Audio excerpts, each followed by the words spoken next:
Orar con los salmos. Carlos María Martini, cardenal de la Iglesia Católica. La perenne alabanza. Salmo 150.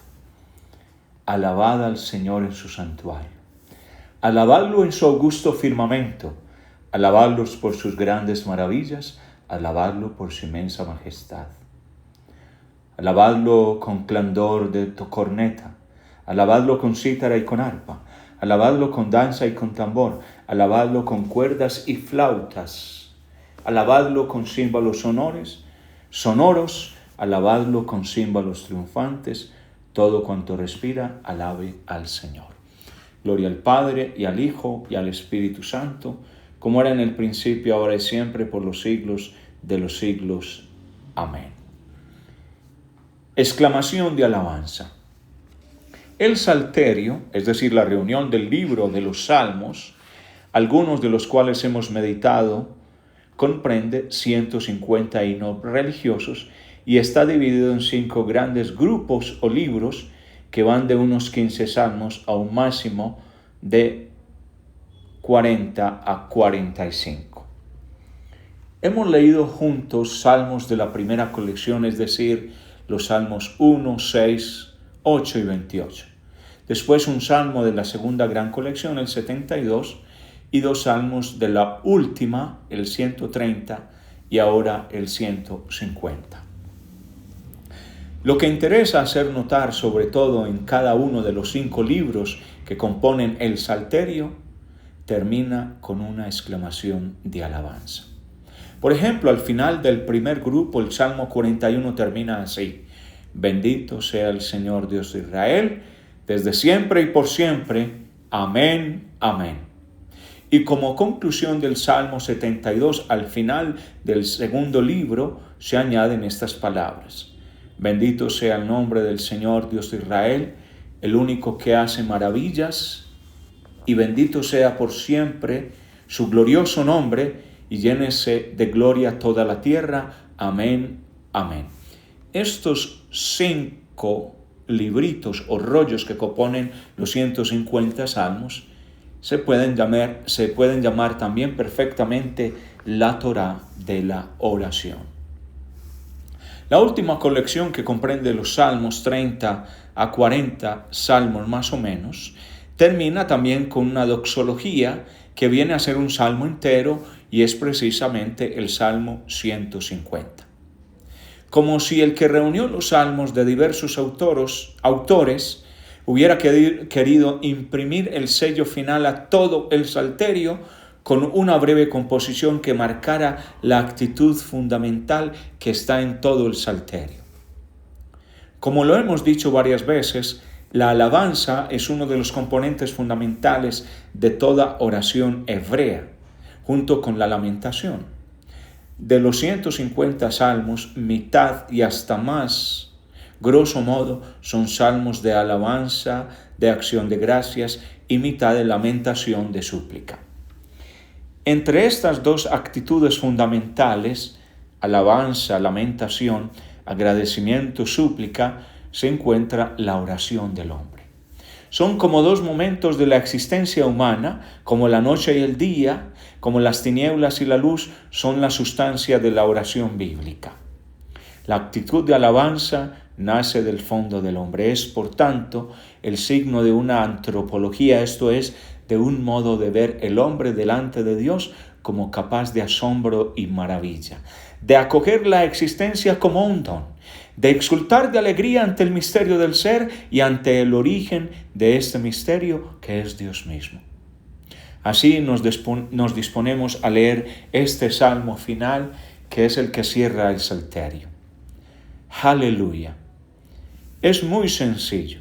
Lo componen 10 aclamaciones, más una aclamación final.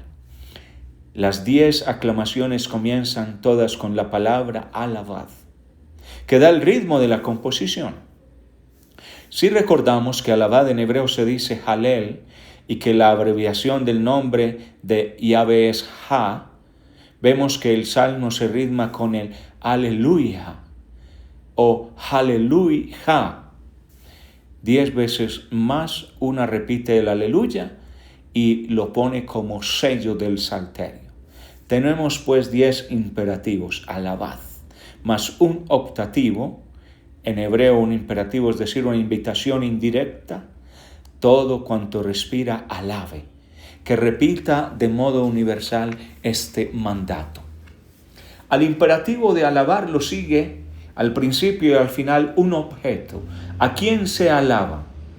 Al comienzo el verbo alabad va seguido del nombre de Dios en hebreo El, la abreviación de Elohim, el nombre arcaico, primitivo, cósmico de Dios, con el que el hebreo señalaba a Dios como el Altísimo, el inaccesible, aquel que está más allá de cualquier capacidad de nuestra mente, de pensarlo y de imaginarlo. La última alabanza tiene como objeto el nombre de Yahvé. La traducción, infortunadamente, no sirve para esta diversidad. Habría que traducir al comienzo alabad a Dios en su santuario y al final todo viviente de alabanza a Yahvé. Yahvé es el nombre histórico de Dios. Significa Dios que está con el hombre, que le está cerca en la prueba, que pasó el Mar Rojo con Israel. El objeto, pues, de la alabanza al comienzo es Dios en su expresión de creador de la naturaleza, Señor del universo, y al final es Dios como Señor de la historia. Del resto, en los imperativos del Salmo, no se dice el nombre inefable de Dios, sino que se lo sustituye con un pronombre: alabadlo en su augusto firmamento, alabadlo por sus grandes maravillas, y así.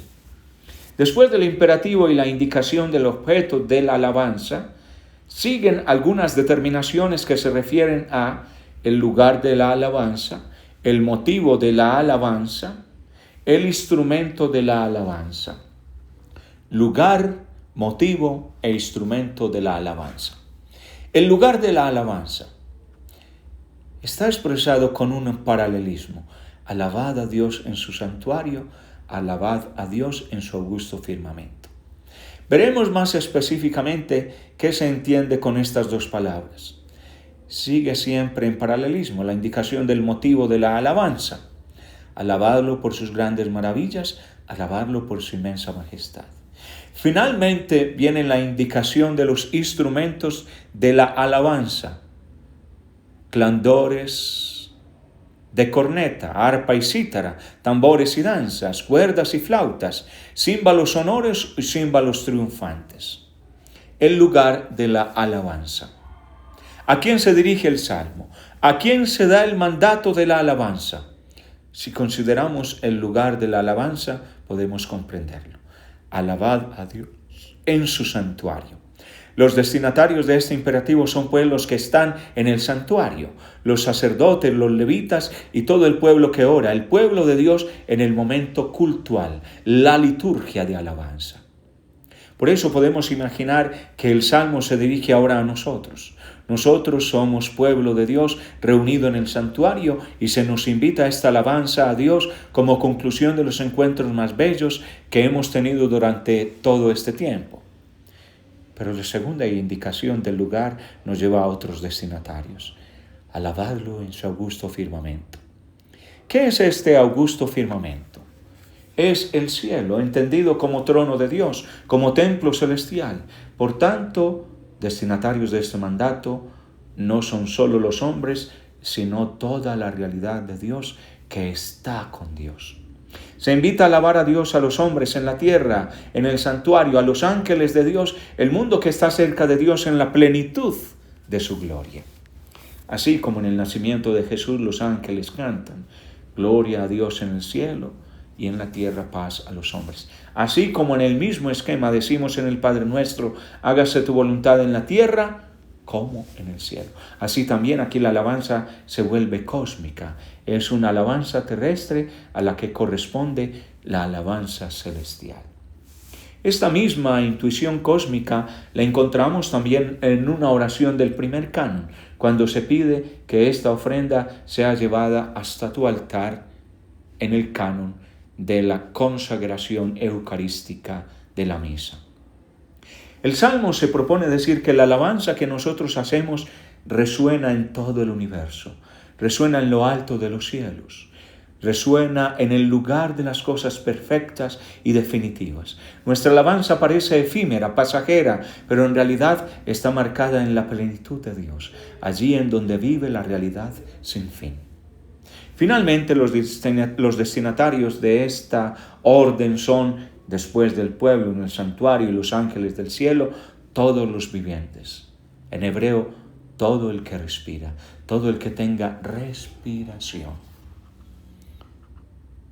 Del lugar de la alabanza pasamos ahora a los motivos de la alabanza.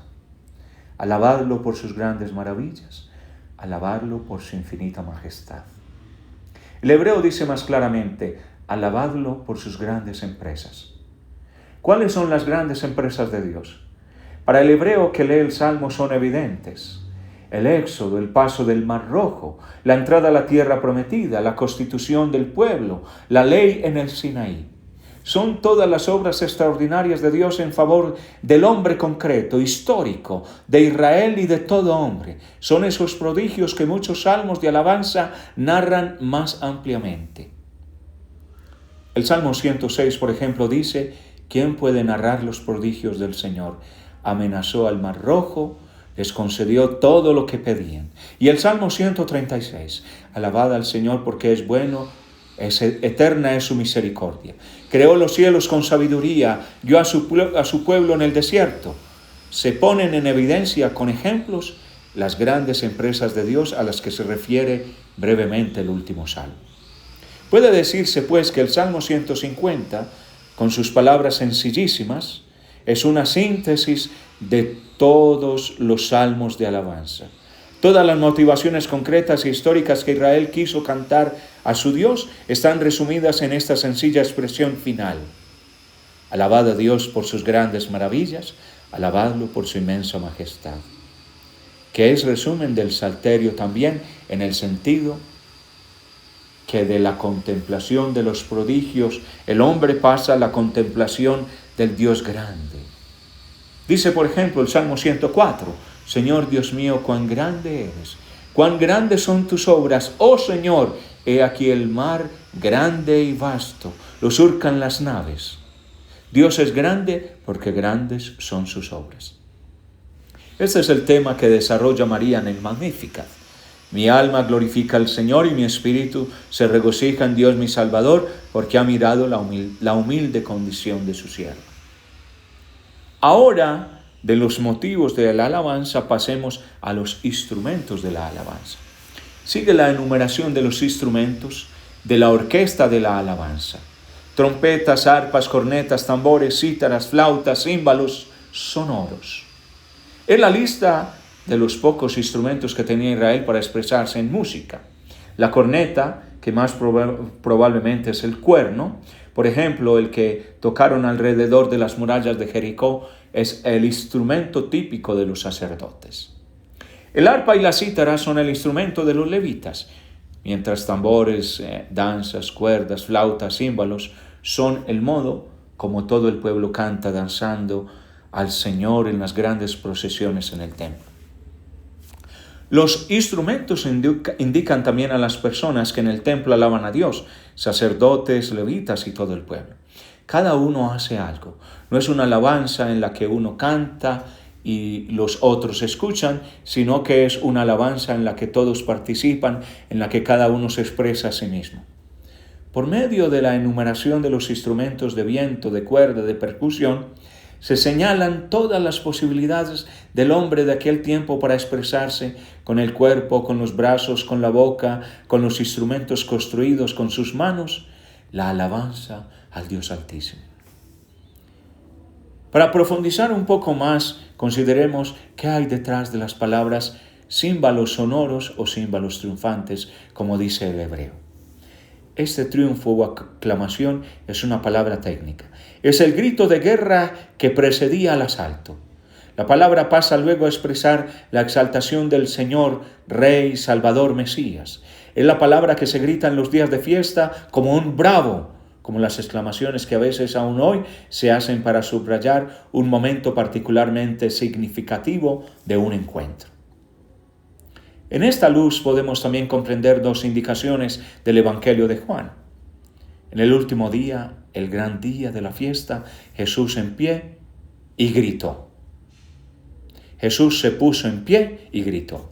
Juan 7:37. Este grito que Jesús pronunció no es un modo extraño, casi de loco, de comportarse, sino el modo con el que se expresaba el entusiasmo en los momentos culminantes de la alabanza. Jesús lanza también su grito, pero es un grito de instrucción y de proclamación sapiencial. El que tenga sed, venga a mí y beba. Juan 7:37. Y Juan nos recuerda también cómo antes de la pasión, por tanto, en la circunstancia de la gran fiesta de Pascua, Jesús gritó con gran voz: el que cree en mí, no cree en mí, sino en el que me ha enviado. Juan 12:44. Jesús asume la fastuosidad del templo para expresar su mensaje. Entra en la alabanza del pueblo y en ella expresa su proclamación. Al concluir este breve análisis textual del Salmo, podemos decir que el Salmo 150 en sus palabras, en su estructura, en las imágenes que evoca, cierra el Salterio con una alabanza cultural cósmica. Lo concluye pues subrayando la actitud fundamental del hombre hacia Dios, que es precisamente la de alabanza, la capacidad de alabar. La alabanza cristiana. Partiendo de este salmo podemos preguntarnos, ¿cuál es nuestra alabanza cristiana?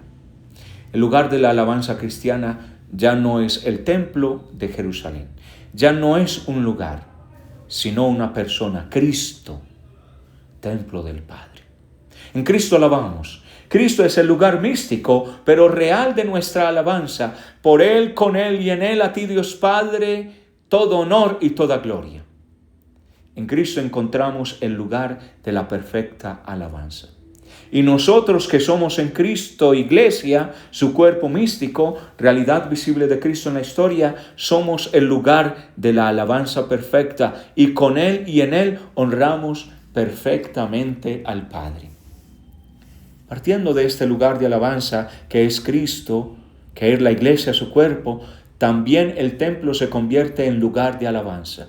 No lugar primario, sino lugar reflejo, lugar que depende de nosotros, pero lugar que es testigo de nuestra alabanza. Durante muchos siglos Dios fue alabado en este templo. Nuestra alabanza ahora se une a la alabanza histórica y secular de los que nos han precedido en esta iglesia catedral. Alabando a Dios se une a la alabanza de Carlos Borromeo, de sus sucesores, a la alabanza de Papa Montini.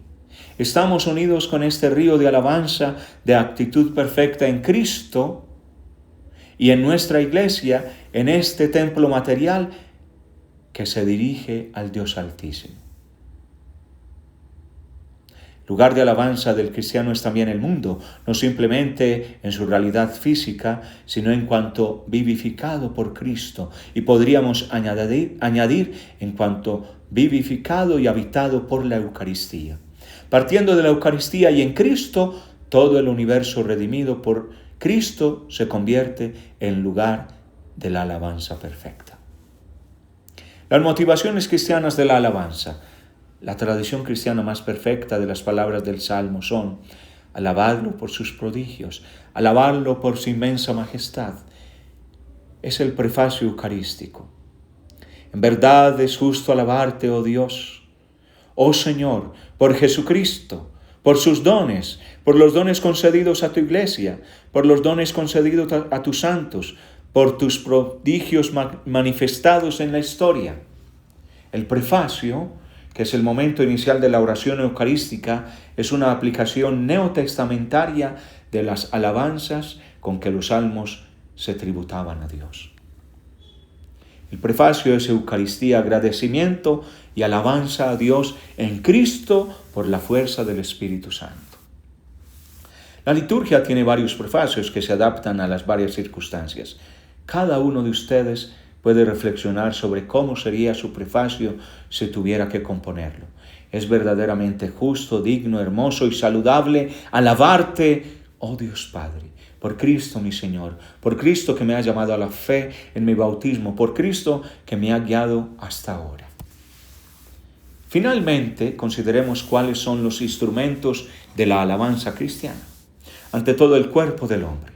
Como dice San Pablo en la carta a los Romanos, rendimos culto espiritual a Dios. Y lo tributamos partiendo de nuestro cuerpo, nuestra boca, nuestras manos, las obras de nuestras manos. Todo lo que construimos con nuestro trabajo puede convertirse en instrumento de alabanza, pero partiendo de nosotros mismos, consagrando instrumentos adecuados de alabanza por medio del bautismo y de la confirmación, consagrados en instrumentos adecuados de alabanza por medio del bautismo, de la confirmación, nos hacen capaces de alabar a Dios en nuestro cuerpo santificado por la presencia del Espíritu y sobre todo en nuestro cuerpo que santificado por la presencia de la Eucaristía puede lograr en Cristo la cualidad perfecta de la alabanza. Todo hombre alabe a Dios. Veamos la lectura cristiana de las últimas palabras del Salmo. Todo cuanto respira, alabe al Señor. Todo hombre ha sido hecho para alabar a Dios, incluso todos los que en este momento no piensan en esto, incluso todas las personas que parecen muy lejanas de una situación de alabanza, en realidad han sido hechas para esto. La alabanza es el asombro de no ser nosotros el centro del universo. Es la alegría de que haya alguien más grande que nosotros que nos ama sin límites, alguien que ama a todos los hombres. Es la maravilla de la que habla tan hermosamente Juan Pablo II en su primera encíclica. Si se realiza en el hombre este profundo proceso, por medio del cual el hombre se reconoce amado por Dios en Cristo, entonces Él produce frutos no solamente de adoración a Dios, sino también de profunda maravilla de sí mismo. En realidad, esa profunda maravilla respecto del valor y de la dignidad del hombre se llama evangelio, es decir, buena noticia, se llama cristianismo. Redentor hominis, redentor del hombre, número 10. Todo hombre, pues, está llamado a esta alabanza llena de asombro de sí mismo ante el misterio de Dios, ante la belleza, la novedad y la fuerza de la proclamación evangélica. A este punto se presentan algunas preguntas. ¿El hombre de hoy sabe alabar a Dios? ¿Podemos decir que nosotros, hombres de hoy, fácilmente somos llevados a la alabanza y a la súplica, que son las dos líneas fundamentales de los salmos? ¿O más bien se alternan en nosotros otros sentimientos propios del hombre que ha perdido el sentido de Dios? Si el hombre ya no sabe ni alabar ni orar en el sufrimiento y en las lágrimas, entonces se enfurecerá con una rabia sin sentido o se encerrará en un escepticismo derrotista y se contentará con cualquier satisfacción inmediata. Al binomio bíblico alabanza-lamentación, expresión de la condición humana vista a partir de Dios, corresponde el binomio rabia-escepticismo que describe al hombre alejado de Dios, incapaz de alabar. Entonces la pregunta se vuelve personal. ¿Yo sé alabar?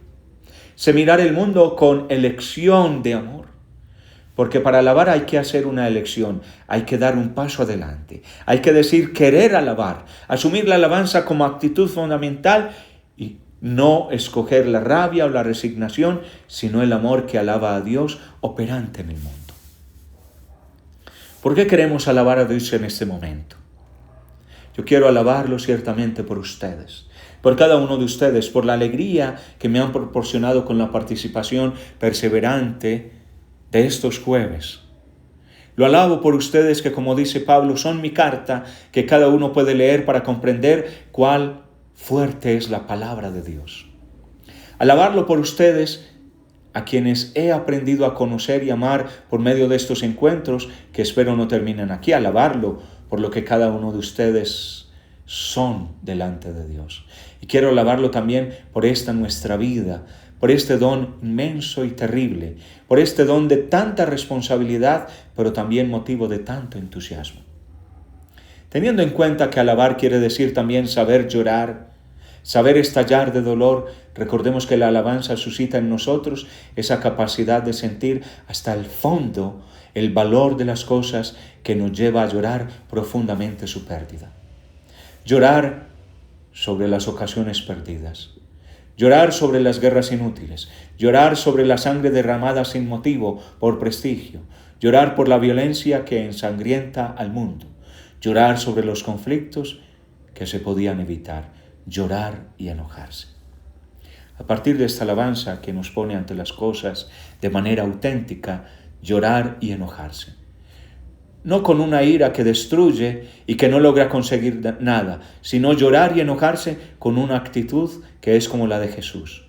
Captar el mal en sus raíces, ser capaces de reconstruir, de comprometerse con sacrificio, de entregarse a la actividad de caridad, de asistencia, de compromiso social y político. Pero es necesario no partir del interés mezquino o de cálculos, sino de esta actitud fundamental de alabanza y por tanto de dolorosa y desgarradora deploración por todo lo que no corresponde al designio amoroso de Dios. La tercera pregunta es todavía más personal. ¿Cómo puedo expresar este deseo de alabanza? Se puede lograr con mucha sencillez. En estos días me encontré con algunos muchachos minusválidos. Un sacerdote, padre Luis Monza, muerto hace unos 10 años, de una espiritualidad muy sencilla pero muy profunda, fue el fundador de esta obra al servicio de estos muchachos. De sus escritos me impresionó mucho una máxima: una sonrisa es capaz de esconder una pena interior. Es una propuesta sencilla, pero que puede transformar muchas relaciones a nuestro alrededor, muchos modos de vivir, de relacionarnos con los demás. Una sonrisa que esconde una pena interior y que la rescata es signo de un ánimo capaz de alabar de tal manera a Dios que va más allá de lo que podemos sentir dentro de nosotros para descubrir las raíces más profundas de nuestro poder sonreír a los otros y hacer un gesto de bondad y de atención.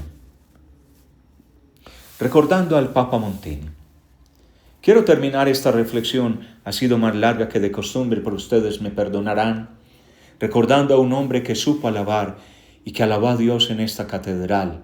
Me refiero al Papa Montini. Fue un hombre que precisamente, porque profundamente consciente de los sufrimientos y de lo trágico de la existencia humana, supo elevarse a una cualidad de alabanza finísima. Quiero citar una parte de su bellísimo pensamiento ante la muerte, que es como su testamento espiritual. Hablando de su muerte inminente decía: parece que la despedida tiene que expresarse con un grande y sencillo acto de acción de gracias, de gratitud. Esta vida mortal es, a pesar de sus dificultades, de sus oscuros misterios, de sus sufrimientos, de su fatal caducidad, un hecho bellísimo, un prodigio siempre original y conmovedor, un acontecimiento digno de ser cantado con alegría y gloria, la vida del hombre. No menos digno de exaltación y de feliz maravilla es el cuadro que rodea la vida del hombre. Este mundo inmenso, misterioso, magnífico, este universo de las 1000 fuerzas, de las 1000 leyes, de las 1000 bellezas y de las 1000 profundidades. ¿Por qué no estudié bastante? ¿Por qué no exploré y admiré la pieza en donde se desarrolla la vida? Qué imperdonable distracción, qué reproche superficial. Pero por lo menos in extremis hay que reconocer que es mundo. Qui per ipsum factus est, que fue hecho por medio de él, es estupendo. Me despido de ti y celebro en el último momento con inmensa admiración y, como se decía, con gratitud. Todo es don. Detrás de la vida, detrás de la naturaleza y del universo está la sabiduría. Y después lo digo en esta despedida luminosa, está el amor. La escena del mundo es un designio, todavía hoy incomprensible para la mayoría de la gente, de un Dios creador que se llama el Padre nuestro que está en los cielos. Gracias, oh Dios, gracias y gloria a ti, oh Padre.